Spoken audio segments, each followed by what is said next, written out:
El libro de Urantia. Documento 140. La ordenación de los 12. Poco antes del mediodía del domingo 12 de enero del año 27 después de Jesucristo, Jesús reunió a los apóstoles para su ordenación como predicadores públicos del Evangelio del Reino. Los 12 esperaban ser llamados en cualquier momento. Por eso no se había alejado mucho de la costa esa mañana para pescar. Varios de ellos estaban junto a la playa, reparando las redes y trabajando con sus artefactos de pesca. Jesús se encaminó hacia la playa para congregar a los apóstoles, y llamó primero a Andrés y Pedro, que estaban pescando cerca de la costa. Luego atrajo con un gesto a Santiago y Juan, que se encontraban ahí cerca en una barca, conversando con su padre Zebedeo y remendando sus redes.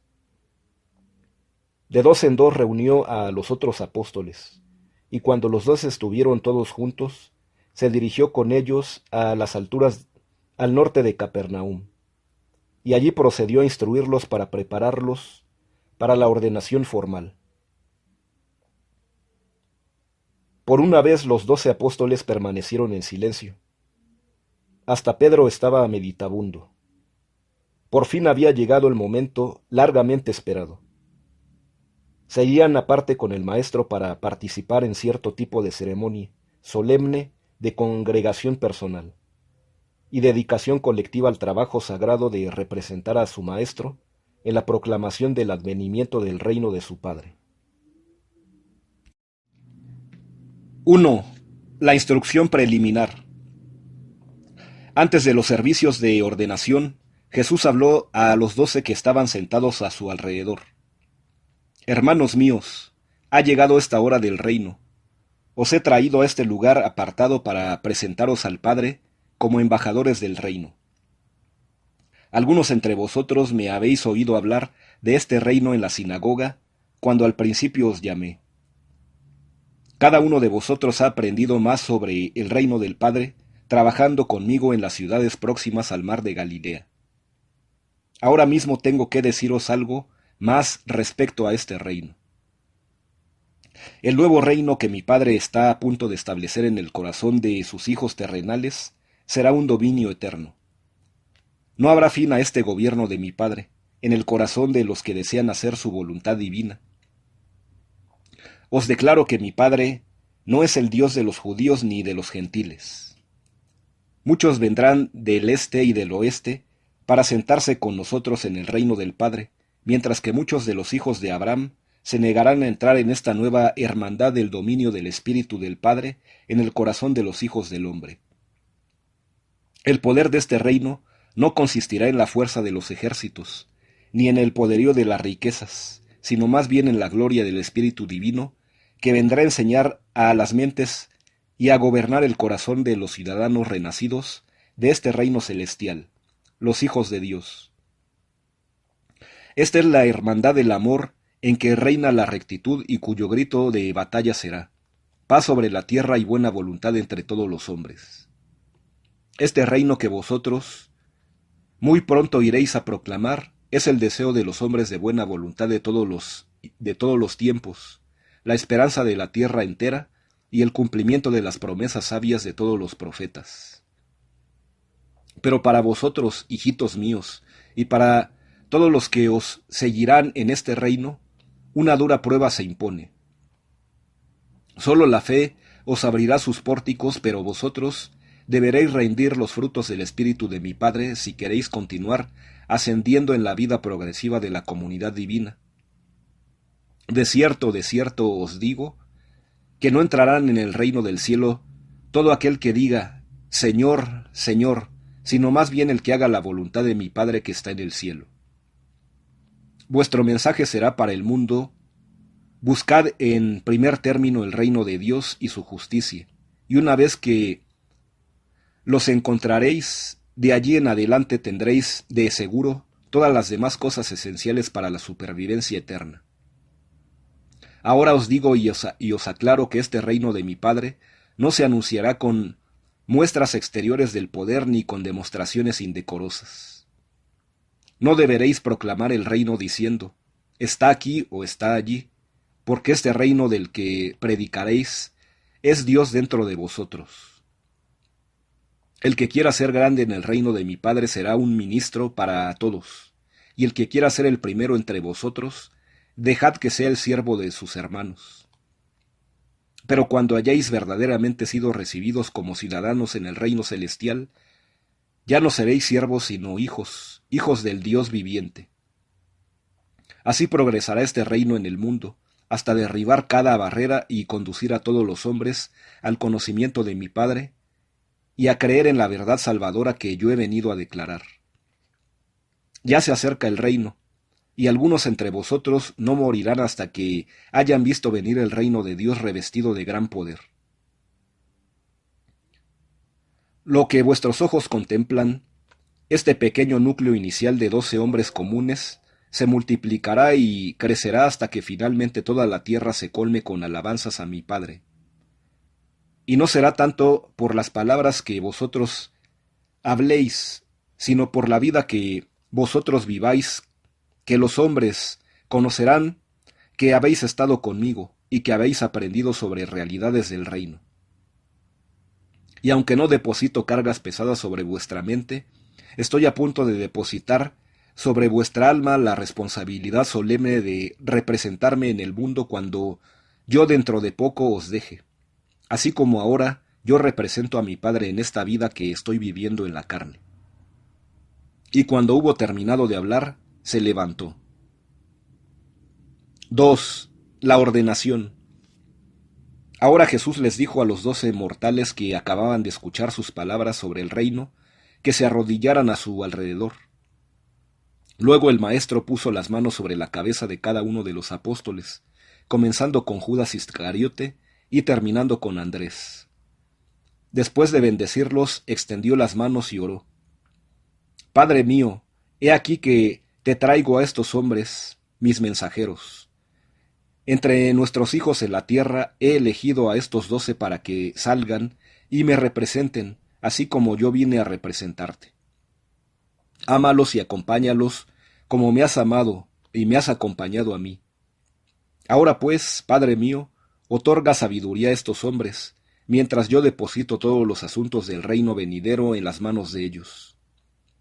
Y yo desearía, si es tu voluntad, permanecer en la tierra por un tiempo más para ayudarlos en su labor en pos del reino.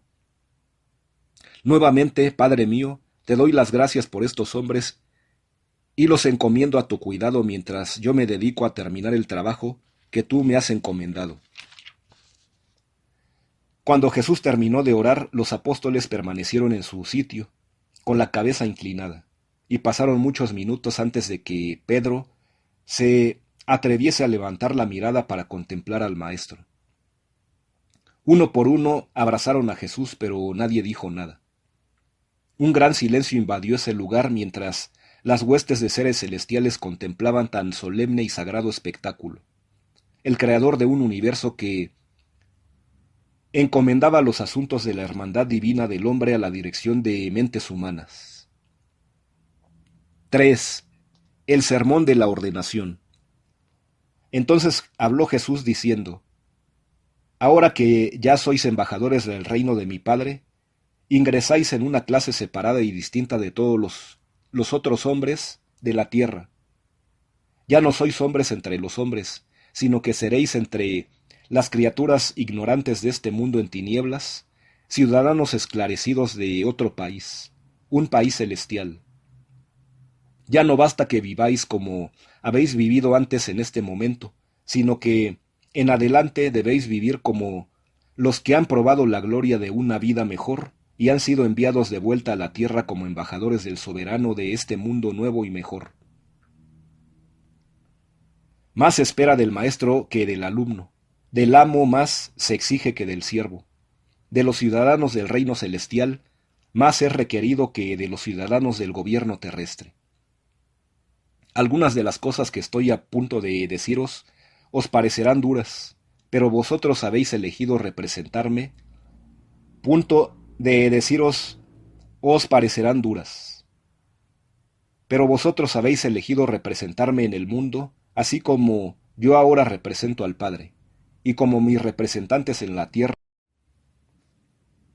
estaréis obligados a acatar las enseñanzas y prácticas que reflejan mi ideal de vida mortal en los mundos del espacio, y que ejemplifico en mi vida terrestre de revelación del Padre que está en los cielos.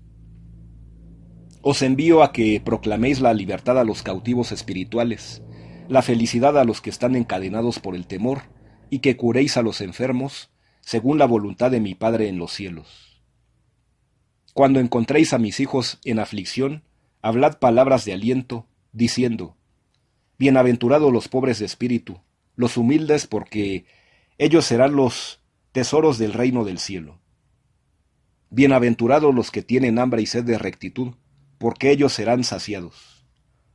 Bienaventurados los mansos, porque ellos recibirán la tierra por heredad. Bienaventurados los limpios de corazón, porque ellos verán a Dios. Y aún así hablad a mis hijos estas otras palabras de consuelo y promesa espiritual. Bienaventurados los que están de luto, porque ellos serán consolados. Bienaventurados los que lloran, porque ellos recibirán el espíritu de regocijo. Bienaventurados los misericordiosos, porque ellos obtendrán misericordia. Bienaventurados los pacificadores, porque ellos serán llamados hijos de Dios. Bienaventurados los que son perseguidos por causa de su rectitud, porque de ellos es el reino del cielo. Bienaventurados seréis cuando os vituperen y os persigan, y digan toda clase de mal contra vosotros falsamente. Alegraos y gozaos, porque grande será vuestro galardón en los cielos. Hermanos míos, así como yo os estoy enviando, vosotros sois la sal de la tierra, la sal con gusto de salvación. Pero si la sal ha perdido su gusto, ¿con qué se salará? Ya no sirve para nada más que para ser arrojada y pisoteada por los hombres. Vosotros sois la luz del mundo. Una ciudad asentada sobre un monte no se puede esconder, ni tampoco se enciende una luz y se la pone debajo de un almud, sino sobre el candelero y alumbra a todos los que están en la casa. Brilla así vuestra luz delante de los hombres para que vean vuestras buenas obras y los guíe a glorificar a vuestro Padre que está en los cielos. Os envío al mundo para que me representéis y actuéis como embajadores del reino de mi Padre, y así como salís para proclamar la buena nueva, poned vuestra confianza en el Padre, cuyos mensajeros sois. No resistáis las injusticias por la fuerza, no coloquéis vuestra confianza en el poder de la carne. Si vuestro prójimo os golpea en la mejilla derecha, ponedle también la otra. Preferid sufrir una injusticia a poner pleito entre vosotros. En bondad y con misericordia ministrad a todos los desconsolados y a los necesitados. Yo os digo, amad a vuestros enemigos, haced bien a los que os odian, bendecid a los que maldicen y orad por los que os ultrajan. Y todos vosotros creéis que, ¿qué haría yo para los hombres? Hacedlo vosotros. Vuestro Padre en los cielos hace brillar el sol sobre malvados, al igual que sobre buenos. Del mismo modo, Él envía lluvia sobre justos e injustos. Vosotros sois los hijos de Dios, aún más, sois ahora los embajadores del reino de mi Padre. Sed misericordiosos, así como Dios es misericordioso, y en el eterno futuro del reino seréis perfectos, así como vuestro Padre celestial es perfecto. Se os ha encomendado para salvar a los hombres, no para juzgarlos. Al fin de vuestra vida terrestre, todos vosotros esperaréis misericordia. Por ello os pido que durante vuestra vida mortal mostréis misericordia hacia todos vuestros hermanos en la carne. No cometáis el error de quitar la mota del ojo de vuestro hermano cuando hay una viga en el vuestro. Quitad primero la viga de vuestro ojo, y así podréis ver mejor para quitar la mota del ojo de vuestro hermano. Discernid claramente la verdad. Vivid sin temor la vida recta, y así seréis mis apóstoles y mis embajadores del reino. Habéis oído que se ha dicho: si el ciego conduce al ciego, ambos caerán al abismo. Si queréis guiar Otros, al reino, debéis vosotros mismos caminar en la luz clara de la verdad viviente. En todos los asuntos del reino os exhorto que mostréis juicio justo y sabiduría sagaz. No presentéis lo que es santo a los perros, ni hagáis culpables de echar vuestras perlas delante de los cerdos, no sea que pisoteen vuestras gemas y se vuelvan y os despedacen. Os pongo en guardia contra los falsos profetas que vendrán a vosotros vestidos de ovejas, mientras por dentro serán como lobos rapaces. Por sus frutos los conoceréis. ¿Recogen los hombres uvas de las espinas o higos de los cardos? Así pues todo buen árbol da buen fruto, pero el árbol corrupto da fruto malo. Un buen árbol no puede dar fruto malo, ni puede un árbol corrupto producir fruta buena. Todo árbol que no da buen fruto ha de ser arrancado y arrojado en el fuego. Para entrar al reino del cielo, el motivo es lo que cuenta. Mi Padre mira dentro del corazón de los hombres y juzga por sus deseos íntimos y sus intenciones sinceras. En el gran día del juicio del reino, muchos me dirán, ¿no profetizamos en tu nombre y en tu nombre hicimos muchas obras maravillosas? Pero yo me veré obligado a decirles, yo nunca os conocí, apartaos de mí, vosotros, falsos maestros. Pero todo el que escuche este encargo y ejecute sinceramente su misión de representarme entre los hombres, así como yo he representado a mi Padre entre vosotros, hallará entrada abundante en mi servicio y en el reino del Padre Celestial. Los apóstoles no habían oído nunca antes a Jesús hablar de este modo, pues les habló como aquel que tiene autoridad suprema. Descendieron de la montaña al atardecer, pero nadie preguntó nada a Jesús. 4. Vosotros sois la sal de la tierra. El así llamado Sermón del Monte no es el Evangelio de Jesús. Sí contiene muchas enseñanzas útiles, pero fue más bien lo que Jesús encomendó a los 12 apóstoles en su ordenación. Fue el encargo personal del Maestro a quienes habrían de seguir predicando el Evangelio y que aspiraban a representarlo en el mundo de los hombres, así como él, tan elocuente y perfectamente, era el representante de su Padre. Vosotros sois la sal de la tierra, la sal con gusto de salvación. Pero si la sal ha perdido su gusto, ¿con qué se la salará? Ya no sirve para nada más que para ser arrojada y pisoteada por los hombres.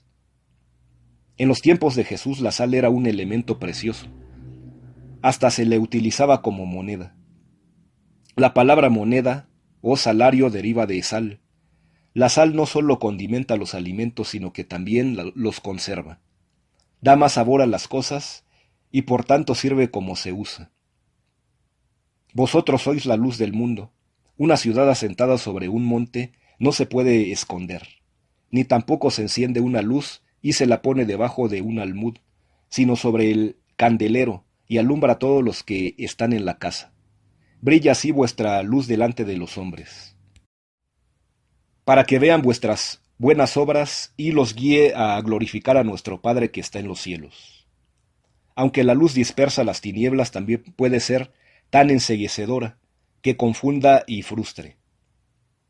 Se nos advierte que permitamos que nuestra luz alumbre de manera tal que nuestros hermanos sean guiados hacia nuevos caminos divinos de la vida enaltecida. Nuestra luz debe brillar de tal manera que no atraiga la atención sobre el yo. Hasta la vocación personal puede emplearse como un eficaz reflector para diseminar esta luz de vida.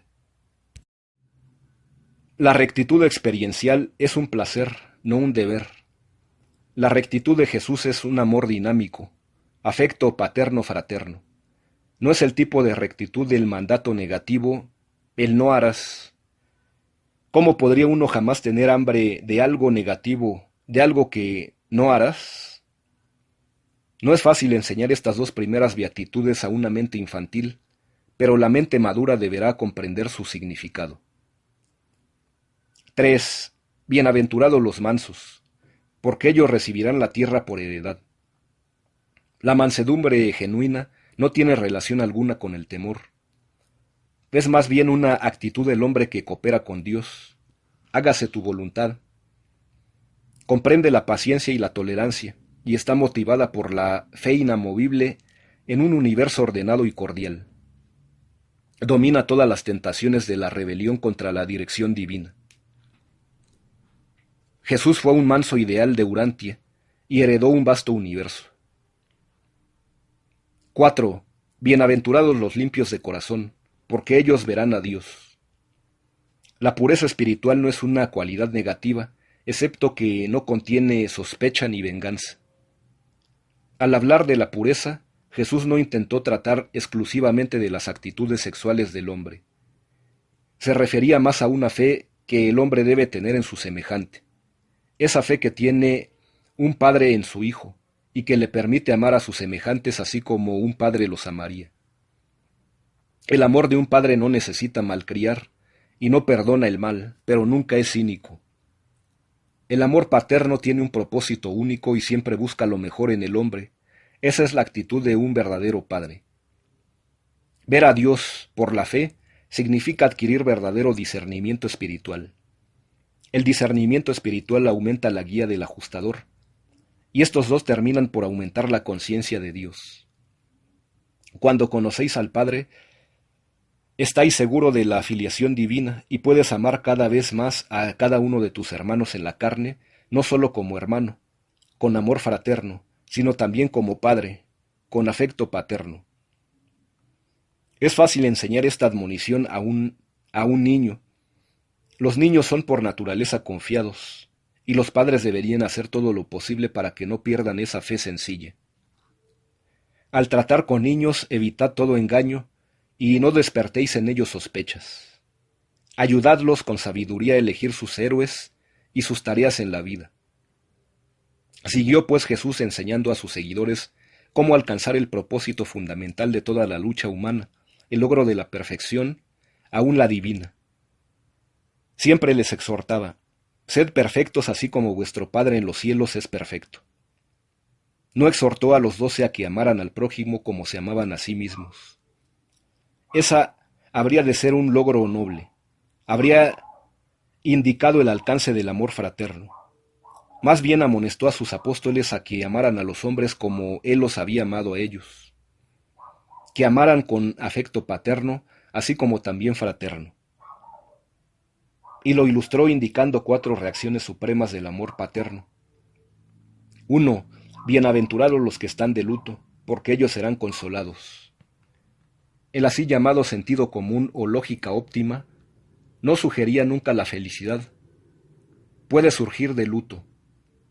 Pero Jesús no se refería al luto ostentoso o exterior, se refería a la actitud emotiva de la ternura. Es un grave error enseñar a los niños varones y a los jóvenes que no es varonil mostrar ternura, dar rienda suelta a las emociones o quejarse de los sentimientos físicos. La sensibilidad es un atributo valioso tanto en el hombre como en la mujer. No hace falta ser duro para ser varonil. Esta es la manera errónea de crear hombres valientes. Los grandes hombres del mundo no temen exteriorizar su sufrimiento. Moisés el sufriente fue un gran hombre, más que Sansón o Goliat. Moisés fue un líder extraordinario, pero también un hombre de mansedumbre. Tener sensibilidad y saber responder a las necesidades de los hombres genera una felicidad genuina y duradera, y estas actitudes cordiales a la vez salvan el alma de las influencias destructoras de la ira, el odio y la sospecha. 2. Bienaventurados los misericordiosos, porque ellos obtendrán misericordia. La misericordia denota aquí la amplitud, anchura y profundidad de la amistad más auténtica, la bondad del amor. La misericordia puede ser a veces pasiva, pero aquí es activa y dinámica. La paternidad suprema. Un padre amante no vacila en perdonar a su hijo, aún muchas veces. En un niño bien educado el impulso de aliviar el sufrimiento le es natural. En cuanto tienen edad suficiente para apreciar las condiciones reales, los niños son normalmente benevolentes y compasivos. 3. Bienaventurados los pacificadores, porque ellos serán llamados hijos de Dios. Los que escuchaban a Jesús anhelaban una liberación militar, no a los pacificadores. Pero la paz de Jesús no es del tipo pacífico y negativo. Frente a las pruebas y persecuciones, él dijo: Mi paz os dejo con vosotros. No se turbe vuestro corazón ni tengáis miedo. Esta es la paz que previene conflictos desastrosos. La paz personal se integra a la personalidad. La paz social previene el temor, la codicia y la ira. La paz política previene los antagonismos raciales, la suspicacia entre las naciones y la guerra. Trabajar por la paz es la cura de las desconfianzas y las sospechas. Es fácil enseñar a los niños a trabajar como pacificadores. Ellos disfrutan de las actividades del grupo. Les gusta jugar juntos. Dijo el maestro en una ocasión: quien quiera salvar su vida la perderá, pero quien quiera perderla la hallará. 4. Bienaventurados los que son perseguidos por causa de la rectitud, porque de ellos es el reino del cielo. Bienaventurados seréis cuando os vituperen y os persigan, y digan toda clase de mal contra vosotros falsamente. Alegraos y regocijaos, porque grande será vuestro galardón en los cielos. La persecución a menudo sigue a la paz, pero los jóvenes y los adultos valientes nunca huyen de las dificultades ni del peligro. El amor más grande que el hombre puede experimentar es dar la vida por sus amigos. Y el amor paterno puede hacer todas estas cosas libremente, las cosas que el amor fraterno difícilmente puede abarcar. Y el progreso ha sido siempre la cosecha final de la persecución. Los niños siempre responden al desafío de la valentía. La juventud está siempre dispuesta a el desafío. Todo niño debería aprender tempranamente a sacrificarse. Así pues se revela que las bienaventuranzas del Sermón del Monte están basadas en la fe y el amor y no en la ley, ética y deber. El amor paterno se regocija al devolver el bien por el mal, hacer el bien para vengarse la justicia. 6. La noche de la ordenación. El domingo al anochecer, al llegar a la casa de Zebedeo, desde las colinas del norte de Capernaum, Jesús y los 12 compartieron una sencilla cena. Más tarde Jesús fue a caminar por la playa, y los 12 se quedaron conversando entre ellos. Tras un breve intercambio, mientras los gemelos encendían un pequeño fuego para dar calor y un poco de luz, Andrés fue a buscar a Jesús, y cuando llegó junto a él, le dijo: Maestro, mis hermanos no alcanzan a comprender lo que tú has dicho sobre el reino. No nos sentimos capaces de comenzar esta obra hasta que nos hayas enseñado algo más. He venido para pedirte que nos reúnas con nosotros en el jardín y nos ayudes a comprender el significado de tus palabras. Y Jesús fue con Andrés para encontrarse con los apóstoles. Cuando entró en el jardín, reunió a los apóstoles a su alrededor y siguió enseñándoles con estas palabras: Encontráis difícil recibir mi mensaje porque queréis construir las nuevas enseñanzas directamente sobre las viejas, pero yo os declaro que vosotros debéis renacer. Debéis comenzar nuevamente como niñitos y estar dispuestos a confiar en mis enseñanzas y a creer en Dios. El nuevo evangelio del reino no puede ser amoldado a lo que ya es y existe. Tenéis ideas erróneas sobre el Hijo del Hombre y su misión en la tierra. Pero no cometáis el error de pensar que yo he venido para poner de lado la ley y a los profetas. No he venido para destruir, sino para completar, para ampliar e iluminar. No he venido para transgredir la ley, sino más bien para inscribir estos nuevos mandamientos en las tablas de vuestro corazón. Exijo de vosotros una rectitud que exceda a la rectitud de los que buscan obtener los favores del Padre con la limosna, la oración y el ayuno.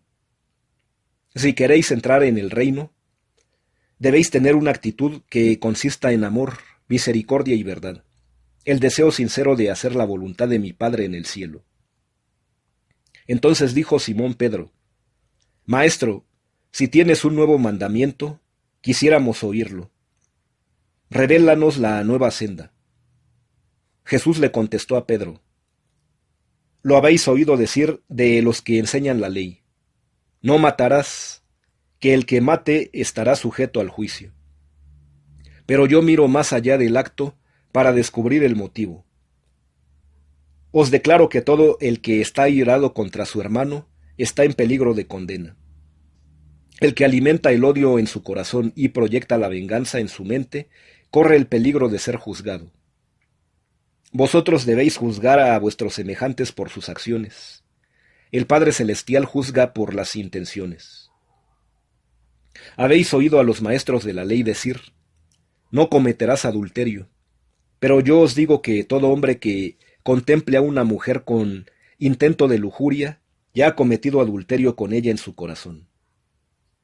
Vosotros tan solo podéis juzgar a los hombres por sus actos, pero mi Padre mira dentro del corazón de sus hijos y los juzga con misericordia, de acuerdo con sus intenciones y deseos verdaderos. Jesús pensaba seguir hablando de los otros mandamientos, cuando le interrumpió Santiago Zebedeo, preguntándole: Maestro, ¿qué hemos de enseñarle a las gentes sobre el divorcio? ¿Hemos de permitir que un hombre divorcie a su mujer tal como Moisés lo ordenó?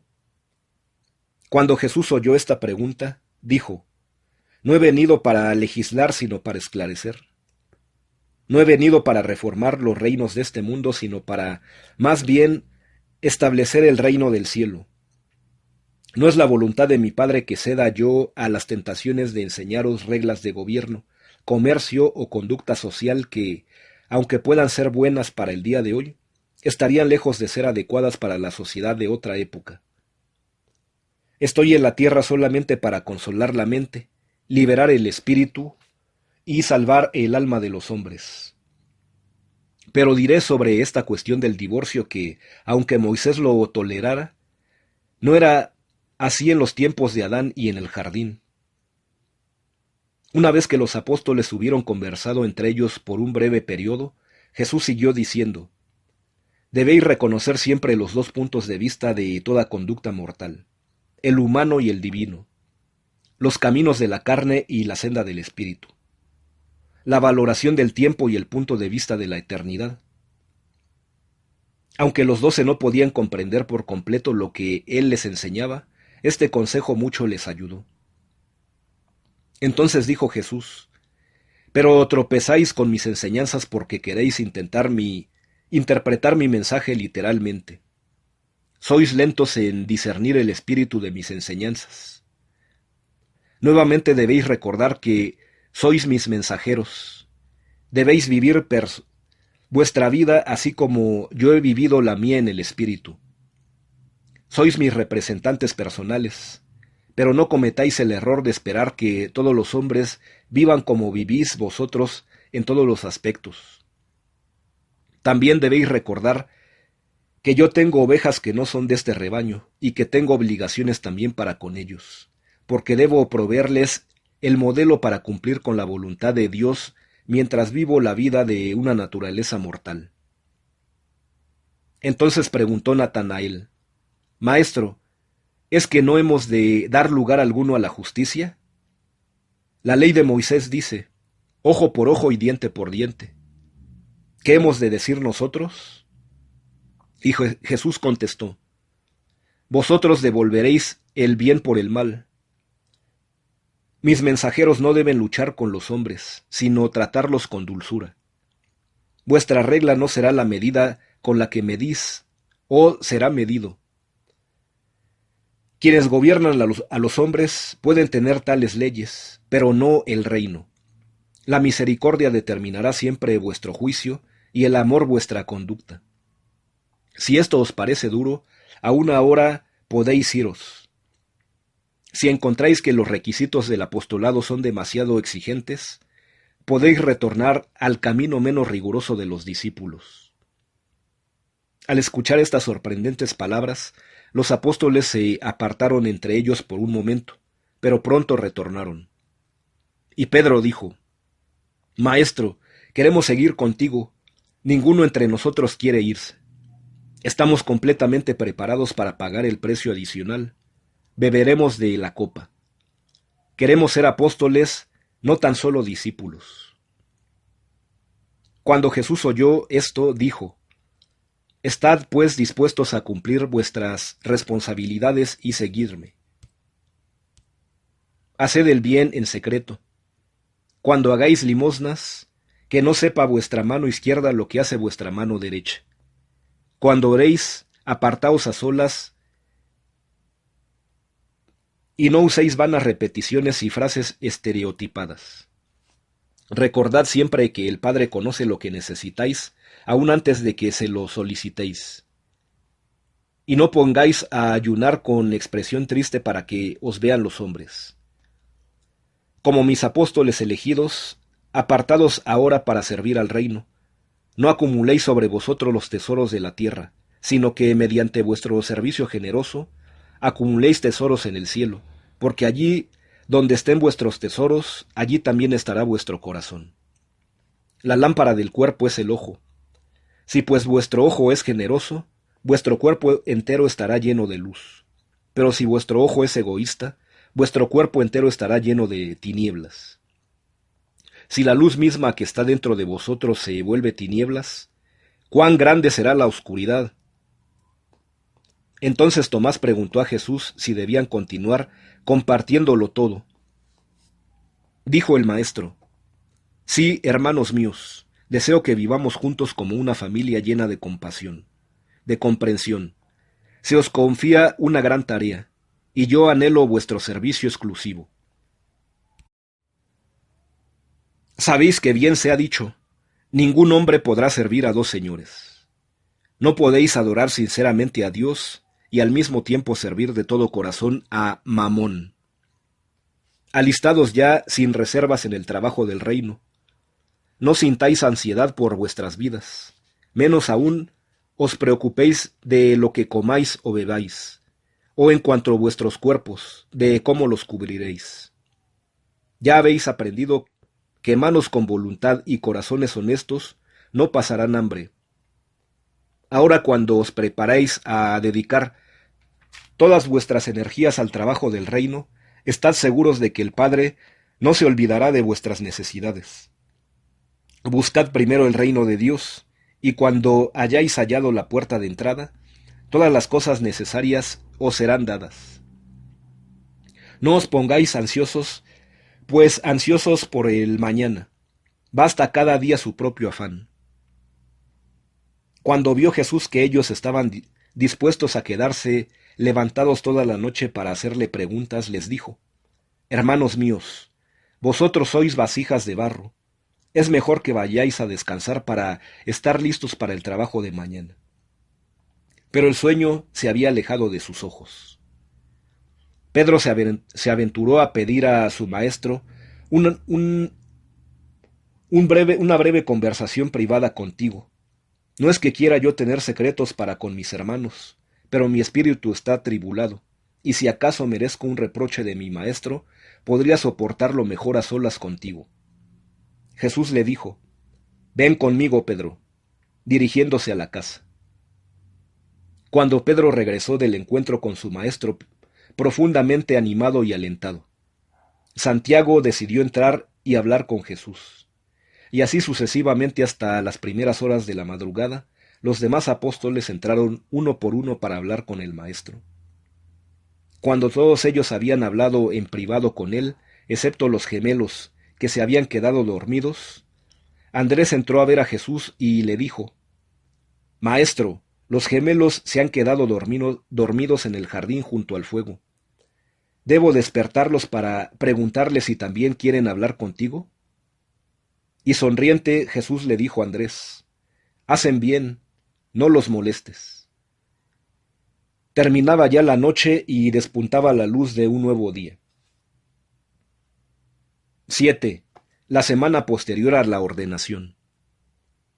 Después de pocas horas de sueño, cuando los 12 se encontraban reunidos, compartiendo con Jesús un desayuno tardío, él dijo: Ahora debéis comenzar vuestra obra de predicación de la buena nueva y de instrucción a los creyentes. Preparaos para ir a Jerusalén. Cuando hubo hablado Jesús, Tomás reunió valor suficiente para decir: Yo sé, maestro, que ya deberíamos estar listos para poner manos a la obra, pero temo que aún no seamos capaces de cumplir esta gran misión. ¿Consentiríais que permaneciéramos por aquí unos pocos días antes de comenzar el trabajo del reino? Y cuando Jesús vio que todos los apóstoles estaban poseídos por el mismo temor, dijo: «Será como habéis pedido, permaneceremos aquí hasta el sábado».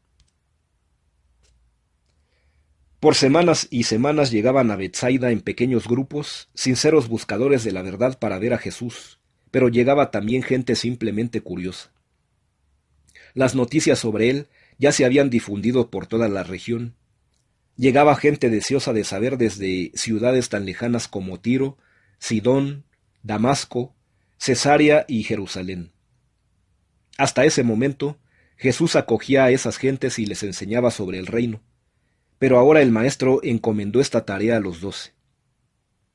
Andrés seleccionaba a uno de los apóstoles y le asignaba un grupo de visitantes, y a veces los 12 estaban todos ocupados a la vez en esta misión. Trabajaron durante 2 días, enseñaban de día y mantenían hasta la tarde en la noche sus conversaciones privadas. Al tercer día Jesús fue a visitar a Zebedeo y Salomé, y envió a sus apóstoles a que fueran a pescar, hicieran algo agradable o distinto, o visitaran sus familias. El jueves regresaron para comenzar 3 días más de enseñanza. Durante esta semana de ensayo, Jesús muchas veces repitió a sus apóstoles los 2 grandes motivos de su misión postbautismal en la tierra. 1. Revelar el Padre al hombre. 2. Conducir a los hombres a la conciencia de filiación, a que se dieran cuenta por medio de la fe de que eran ellos hijos del Altísimo. Una semana de experiencias tan variadas hizo mucho bien a los 12. Algunos entre ellos hasta empezaron a tener demasiada confianza en sí mismos. En la última conferencia, la noche después del sábado, Pedro y Santiago se acercaron a Jesús diciendo: «Estamos listos, salgamos ahora a conquistar el reino». Y Jesús replicó: «Que vuestra sabiduría iguale vuestro celo y vuestro coraje compense vuestra ignorancia». Aunque los apóstoles no comprendían muchas de sus enseñanzas, no dejaron de comprender el significado de la hermosa y encantadora vida que él vivió con ellos. 8.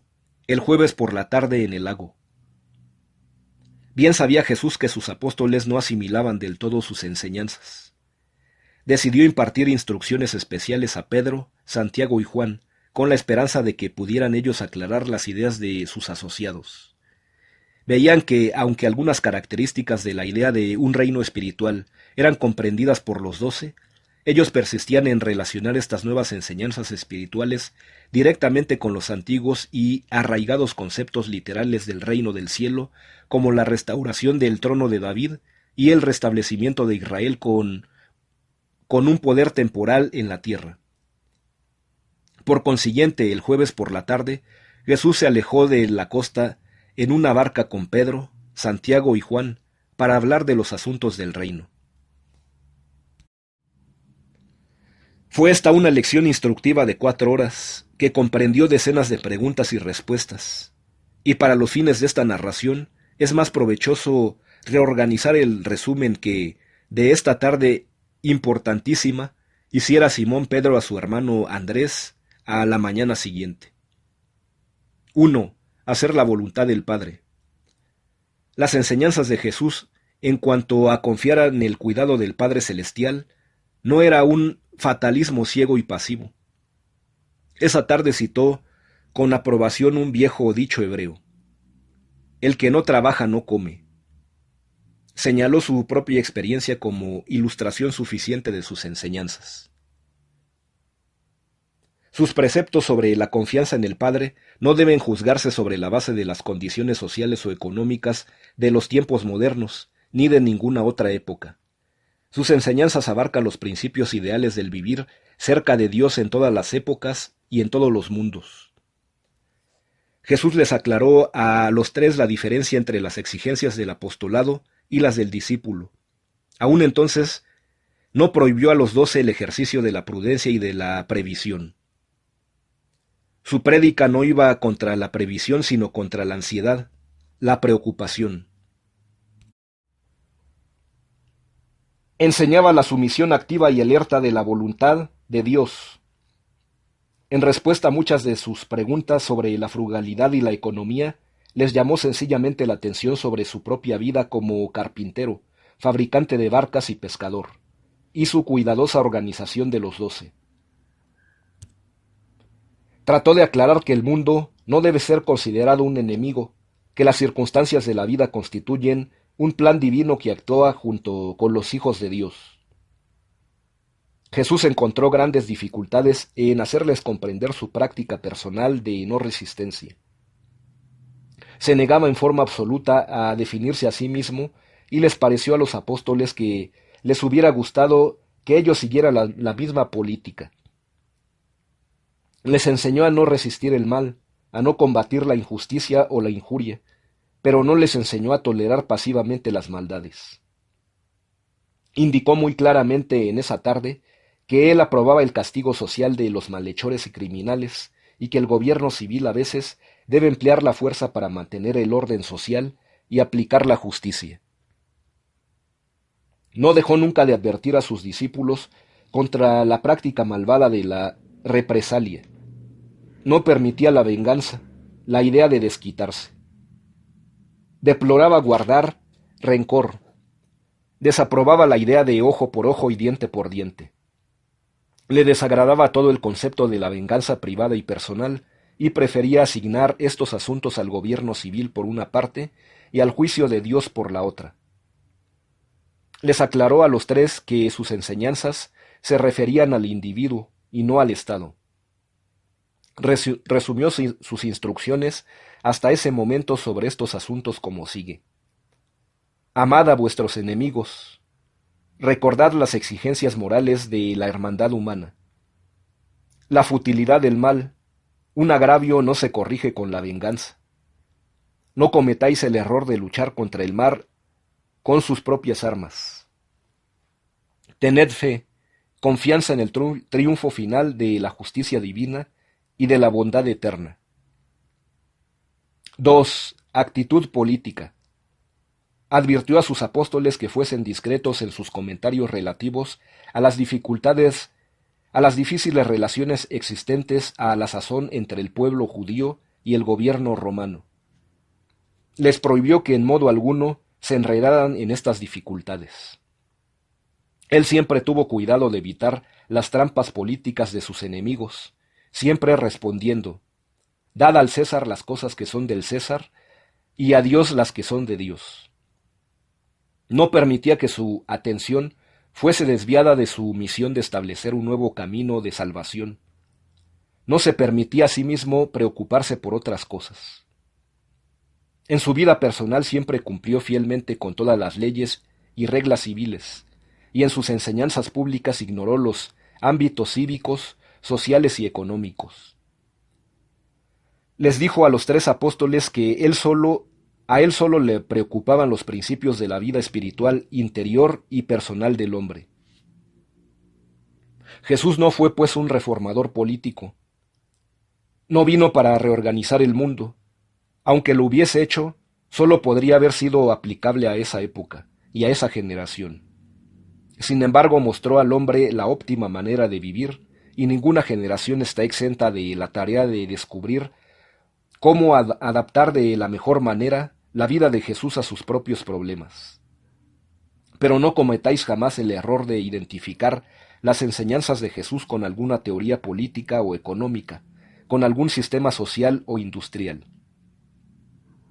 3. Actitud social.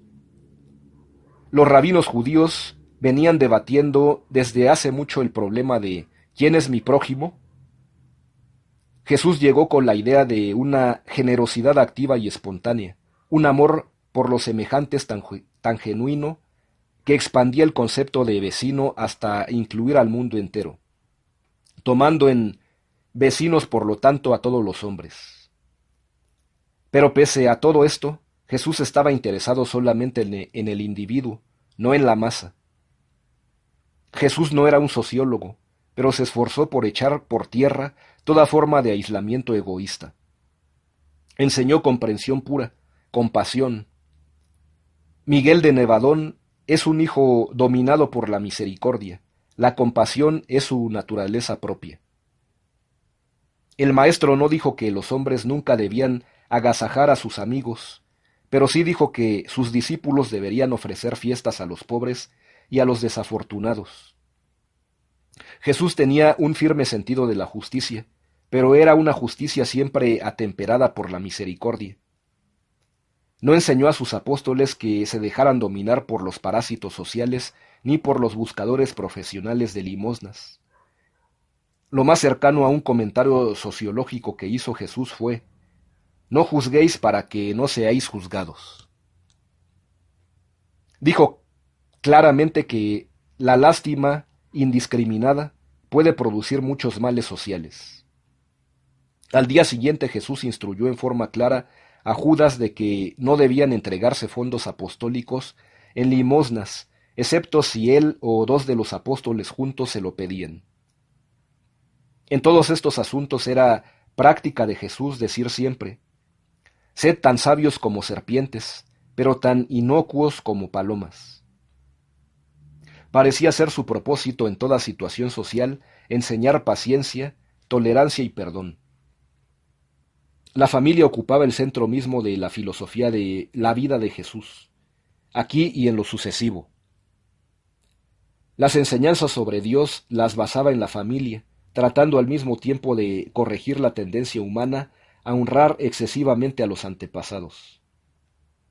Exaltaba la vida familiar como el deber más alto de la humanidad, pero decía claramente que las relaciones familiares no deben interferir con las obligaciones religiosas.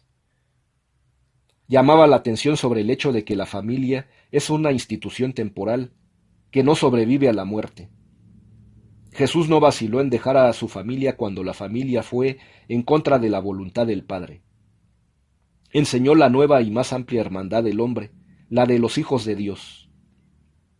En los tiempos de Jesús, el divorcio era fácil tanto en Palestina como en todo el Imperio romano. Se negó repetidamente a establecer leyes sobre el matrimonio y el divorcio, pero muchos de los primeros seguidores de Jesús tenían opiniones definidas sobre el divorcio y no vacilaron en atribuírselas a él. Todos los escritores del Nuevo Testamento se adhirieron a estas ideas más estrictas y avanzadas sobre el divorcio, excepto Juan Marcos. 4. Actitud económica. Jesús trabajó, vivió y actuó en el mundo tal como lo encontró. No era un reformador económico, a pesar de que llamó frecuentemente la atención sobre la injusticia de una distribución desigual de la riqueza. Pero no ofreció sugerencia alguna para remediarla. Dijo claramente a los tres que, aunque sus apóstoles no debían tener propiedad privada, no predicaba contra la riqueza y la propiedad, sino solamente contra su distribución desigual e injusta. Reconocía la necesidad de la justicia social y la ecuanimidad industrial, pero no ofrecía regla alguna para lograrlas. No enseñó nunca a sus seguidores a que evitaran las posesiones terrestres, solo a sus 12 apóstoles. Lucas el médico creía firmemente en la igualdad social, y mucho hizo por interpretar las palabras de Jesús en armonía con sus creencias personales. Jesús no dijo nunca personalmente a sus discípulos que adoptaran un modo de vida comunal. No hizo ningún pronunciamiento de ningún tipo sobre estos asuntos. Jesús advirtió frecuentemente a sus seguidores contra la codicia, declarando que la felicidad de un hombre no consiste en la abundancia de sus posesiones materiales. Reiteraba constantemente: ¿qué gana un hombre si llega a poseer el mundo entero y pierde su propia alma? Nunca atacó directamente la propiedad privada, pero insistía que lo esencial eternamente es la primacía de los valores espirituales. En sus enseñanzas posteriores trató de corregir muchas erróneas opiniones urantianas sobre la vida, con numerosas parábolas que presentó en el curso de su ministerio público. Jesús no tuvo nunca la intención de elaborar teorías económicas. Bien sabía que cada época debe desarrollar sus propios remedios para los problemas existentes. Si Jesús estuviera en la tierra hoy día, viviendo su vida en la carne, sería una gran desilusión para la mayoría de los hombres y mujeres buenos, por la sencilla razón de que no tomaría partido en las disputas políticas, sociales o económicas del día corriente. Se mantendría apartado de estas cosas. En cambio, os enseñaría cómo perfeccionar vuestra vida espiritual interior para haceros mucho más capaces de solucionar vuestros problemas puramente humanos. Jesús haría que todos los hombres fueran semejantes a Dios y luego se apartaría para contemplar con compasión cómo estos hijos de Dios solucionarían sus propios problemas sociales, políticos y económicos. No era la riqueza lo que denunciaba, sino lo que hace la riqueza con la mayoría de sus devotos. Este jueves por la tarde, por primera vez dijo Jesús a sus asociados que es más bendito dar que recibir. 5. Religión personal. Vosotros, así como lo hicieron sus apóstoles, podréis comprender mejor las enseñanzas de Jesús por su vida. Vivió una vida perfeccionada en Urantia, y sus enseñanzas singulares sólo pueden ser comprendidas cuando se visualiza esa vida dentro de su ambiente inmediato. Es su vida, y no sus lecciones a los 12, ni los sermones a las multitudes, la que os ayudará a revelar el carácter divino y la personalidad amante del Padre. Jesús no atacó las enseñanzas de los profetas hebreos ni de los moralistas griegos. El Maestro reconocía las muchas cosas buenas que estos grandes pensadores preconizaban, pero había venido a la tierra para enseñar algo más: la conformidad voluntaria de la voluntad del hombre a la voluntad de Dios. Jesús no quería sencillamente producir un hombre religioso, un mortal totalmente ocupado con sentimientos religiosos y solo estimulando por impulsos espirituales. Si vosotros hubierais podido verlo, aunque hubiera sido una sola vez, habríais conocido que Jesús era un hombre real, de gran experiencia en las cosas de este mundo. Las enseñanzas de Jesús en este respecto han sido groseramente pervertidas y grandemente tergiversadas a través de los siglos de la era cristiana. También habéis tenido ideas pervertidas sobre la mansedumbre y humildad del Maestro. Su propósito en su vida fue, al parecer, un gran respeto por sí mismo. Aconsejaba al hombre a que se humillara para llegar a ser realmente exaltado. Lo que realmente buscaba era una humildad auténtica ante Dios. Mucho valoraba la sinceridad, un corazón puro. La fidelidad era una virtud cardinal en su evolución del carácter, mientras que el coraje estaba el corazón mismo de sus enseñanzas. No temáis en su consigna y la resistencia paciente, su ideal de fuerza de carácter. Las enseñanzas de Jesús constituyen una religión de valor, coraje y heroísmo. Precisamente por esto escogió como su representantes personales a 12 hombres comunes y corrientes, la mayoría de los cuales eran pescadores, toscos, viriles y varoniles. Jesús poco tenía que decir sobre los vicios sociales de su era. Pocas veces se refirió a la delincuencia moral. Era un maestro positivo de la virtud verdadera. Evitaba cuidadosamente el método negativo de impartir instrucción. Se negaba a publicar el mal. No era ni siquiera un reformador moral. Bien sabía y enseñó a sus apóstoles que los impulsos sexuales de la humanidad no se reprimen mediante el reproche religioso ni las prohibiciones legales. Sus pocas denuncias estaban dirigidas en gran parte contra el orgullo, la crueldad, la opresión y la hipocresía. Jesús ni siquiera denunció con vehemencia a los fariseos como lo hiciera Juan. Sabía que muchos de los escribas y fariseos eran de corazón honesto. Comprendía que eran esclavos de las tradiciones religiosas. Jesús insistía en primero sanar el árbol. Reiteró a los tres que él valoraba toda la vida y no solo unas pocas virtudes especiales. Lo único que aprendió Juan de esta lección fue que el corazón de la religión de Jesús consistía en lograr un carácter compasivo, combinado con una personalidad motivada para hacer la voluntad del Padre en el paraíso. Pedro entendió la idea de que el evangelio que estaba a punto de proclamar era realmente un nuevo comienzo para toda la raza humana. Más tarde transmitió esta impresión a Pablo, quien de allí elaboró su doctrina de Cristo como el segundo Adán. Santiago comprendió la estremecedora verdad de que Jesús deseaba que sus hijos en la tierra vivieran como si fuesen ciudadanos del reino de los cielos ya completado. Jesús sabía que cada hombre es distinto de los demás, y así enseñó a sus apóstoles. Repetidamente les advirtió que no intentaran moldear a los discípulos y a los creyentes según un modelo preestablecido. Lo que buscaba era que cada alma pudiera desarrollarse a su propia manera, como individuo distinto y en vías de perfeccionamiento ante Dios. En respuesta a una de las muchas preguntas de Pedro, el maestro dijo: «Quiero liberar a los hombres para que puedan empezar de nuevo como niños una vida nueva y mejor». Jesús siempre insistía que la verdadera bondad debe ser inconsciente, y que al hacer caridad no se permita que la mano izquierda sepa lo que está haciendo la mano derecha. Los tres apóstoles se escandalizaron esa tarde cuando se dieron cuenta de que la religión de su maestro no tenía disposición alguna para un examen de conciencia espiritual. Todas las religiones, antes y después de los tiempos de Jesús, aun el cristianismo, ofrecen medios cuidadosos para realizar examen de conciencia. Pero no la religión de Jesús de Nazaret. La filosofía de vida de Jesús carece de introspección religiosa.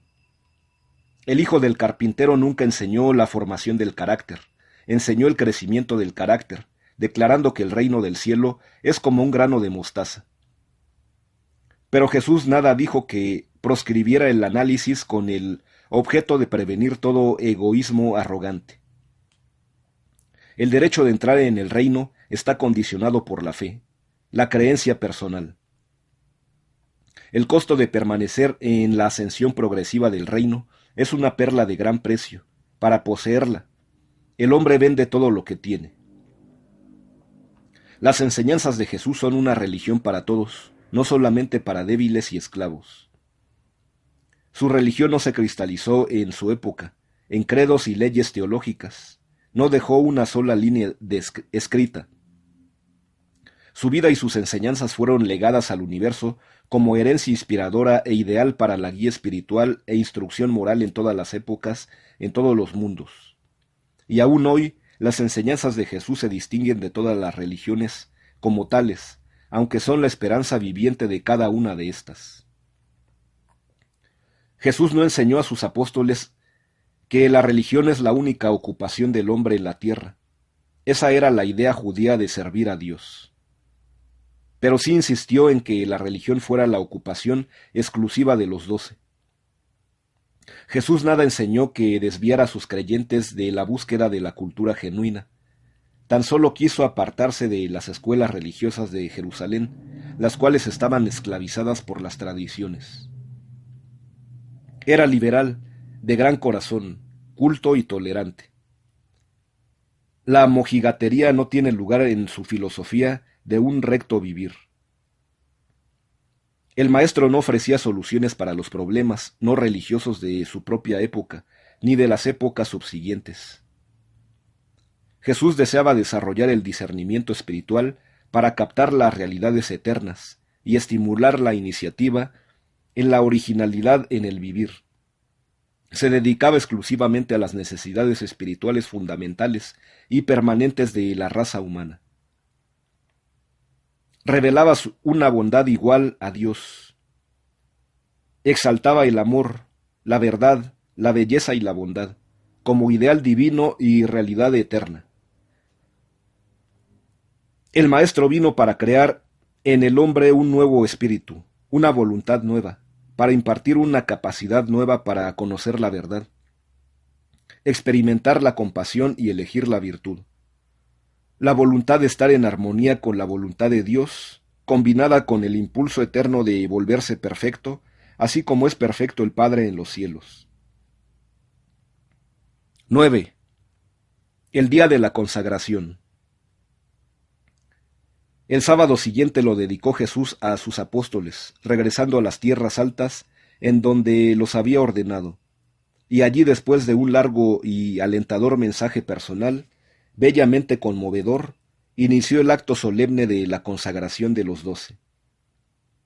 Esa tarde Jesús reunió a los apóstoles a su alrededor en la colina, y los entregó en la mano de su Padre Celestial, en preparación para el día en que se vería obligado a dejarlos solos en el mundo.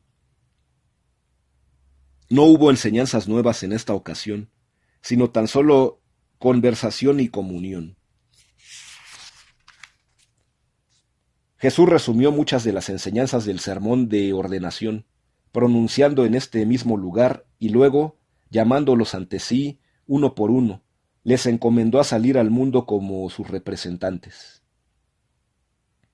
El encargo de consagración del Maestro fue: id a todo el mundo y predicar la buena nueva del reino, liberad a los cautivos espirituales, confortad a los oprimidos y ministrad a los afligidos. Libremente habéis recibido, dad pues libremente. Jesús les aconsejó que no llevaran consigo ni dinero ni atuendos adicionales, diciendo: el obrero merece su salario. Y finalmente dijo: he aquí que os envío como corderos entre los lobos. Sed pues tan sabios como serpientes y tan inocuos como palomas. Pero cuidado, porque vuestros enemigos os llevarán ante sus concilios, y en sus sinagogas os castigarán. Ante gobernadores y rectores seréis llevados porque creéis en este Evangelio, y vuestro testimonio mismo será testigo de mí ante ellos. Y cuando os lleven a juicio, no os preocupéis de lo que digáis, porque el Espíritu de mi Padre vive en vosotros y en tales momentos hablará por vosotros. Algunos entre vosotros seréis ajusticiados, y antes de que establezcáis el reino en la tierra, seréis odiados por muchas gentes por causa de este Evangelio. Pero no temáis, yo estaré con vosotros, y mi espíritu os precederá en el mundo entero. Y la presencia de mi Padre habitará en vosotros cuando os dirijáis primero a los judíos, luego a los gentiles. Cuando descendieron de la montaña, regresaron a su morada en la casa de Zebedeo. 10. La noche después de la consagración. Esa noche, al enseñar dentro de la casa, porque había comenzado a llover, Jesús habló largamente tratando de mostrar a los 12 cómo debían ser, no lo que debían hacer. Ellos tan solo conocían una religión que imponía el obrar de cierta manera para alcanzar el estado de rectitud, la salvación. Pero Jesús reiteraba: en el reino debéis ser rectos, para hacer el trabajo. Muchas veces repitió: sed perfectos, así como vuestro Padre en los cielos es perfecto. Todo el tiempo el Maestro explicaba a sus perplejos apóstoles que la salvación que había venido a traer al mundo no se alcanzaba tan solo creyendo, por medio de la fe simple y sincera. Decía Jesús: Juan predicó un bautismo de arrepentimiento, de pena por la vieja manera de vivir. Vosotros debéis proclamar el bautismo del compañerismo con Dios. Predicad arrepentimiento a los que necesitan tales enseñanzas, pero a los que ya están buscando sinceramente entrar al reino, abrid las puertas de par en par e invitadlos a entrar en la jubilosa hermandad de los hijos de Dios. Pero era difícil tarea persuadir a estos pescadores galileos de que en el reino ser rectos por medio de la fe debía preceder a lograr rectamente en la vida diaria de los mortales en la tierra. Otra gran dificultad en el trabajo de enseñar a los 12 residía en su tendencia a tomar principios altamente idealistas y espirituales de verdad religiosa y transformarlos en reglas concretas de conducta personal. Jesús les presentaba el espíritu hermoso de la actitud del alma, pero ellos insistían en traducir estas enseñanzas en reglas de conducta personal. Muchas veces cuando se esforzaban en recordar lo que el maestro decía, solían casi de cierto olvidarse de lo que no decía. Pero poco a poco asimilaron sus enseñanzas, porque Jesús era todo lo que enseñaba. Lo que no conseguían obtener de sus instrucciones verbales, paulatinamente lo adquirieron viviendo con él.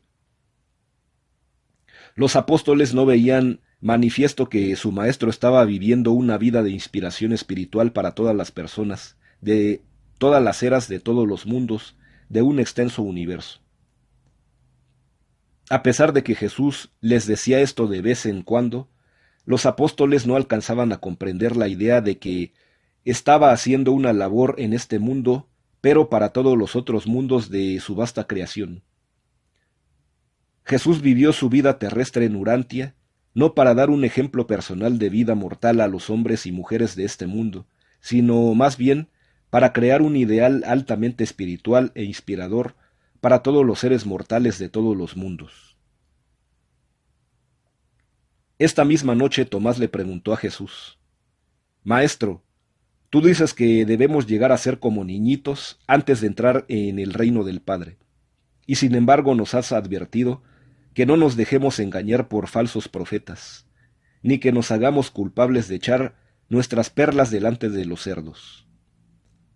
Pues estoy sinceramente perplejo, no puedo comprender tus enseñanzas. Jesús le replicó a Tomás: ¿Cuánta paciencia habré de tenerte? Siempre insistes en entender literalmente todo lo que yo enseño. Cuando os pedí que lleguéis a ser como niñitos como precio para entrar al reino, no me refería a la facilidad de caer en el engaño, al mero afán de creer, ni tampoco al impulso de confiar en cautivantes extraños. Lo que deseaba que vosotros pudieras entender con esta figura era la relación entre hijo y padre. Tú eres el hijo, y es el reino de tu padre a donde quieres entrar. Está presente este afecto natural entre todo niño normal y su padre que asegura una relación comprensiva y amante, y que precluye para siempre toda inclinación a regatear para obtener el amor y la misericordia del Padre.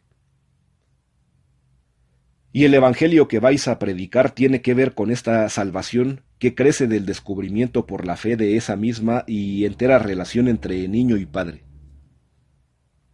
La característica fundamental de las enseñanzas de Jesús consistía en la moralidad de su filosofía originada en la relación personal del individuo con Dios. Esta misma relación niño-padre.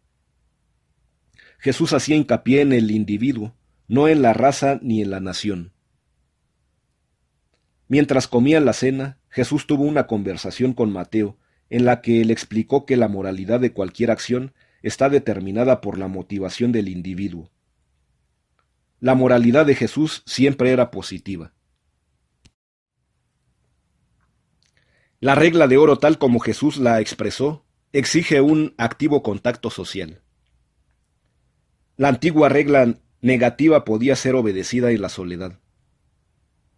Jesús liberó la moral de todas las reglas y ceremonias, y la elevó a niveles majestuosos de pensamiento espiritual y de vida verdaderamente recta. Esta nueva religión de Jesús no carecía completamente de implicaciones prácticas, pero todo valor práctico, político, social o económico que se pueda hallar en sus enseñanzas es una consecuencia natural de esta experiencia interior del alma, tal como manifiestan los frutos del Espíritu en el espontáneo ministerio diario de una genuina experiencia religiosa personal. Cuando Jesús y Mateo terminaron de conversar, Simón el celote preguntó: «Pero, maestro, ¿son todos los hombres hijos de Dios?» Y Jesús contestó: «Sí, Simón, todos los hombres son hijos de Dios, y esa es la buena nueva que vais a proclamar». Pero los apóstoles no conseguían comprender tal doctrina. Era un pronunciamiento nuevo, extraño y sorprendente. Y fue debido a su deseo de inculcarles esta verdad, debido a que Jesús enseñó a sus discípulos a tratar a todos los hombres como hermanos. En respuesta a una pregunta de Andrés, el maestro aclaró que la moralidad de su enseñanza era inseparable de la religión de su vivir. Enseñaba la moralidad no fundándola en la naturaleza del hombre, sino en la relación del hombre con Dios. Juan le preguntó a Jesús: Maestro, ¿qué es el reino de los cielos? Y Jesús respondió: El reino del cielo consiste en estas tres cosas esenciales. Primero, el reconocimiento del hecho de la soberanía de Dios. Segundo, la creencia en la verdad de que sois hijos de Dios. Y tercero, la fe en la eficacia del supremo deseo humano de hacer la voluntad de Dios, de ser como Dios. Y esta es la buena nueva del Evangelio, que mediante la fe, todo mortal puede obtener estas tres cosas esenciales para la salvación. Ahora pues la semana de espera llega a su cierre, y ellos se preparaban para partir hacia Jerusalén al día siguiente.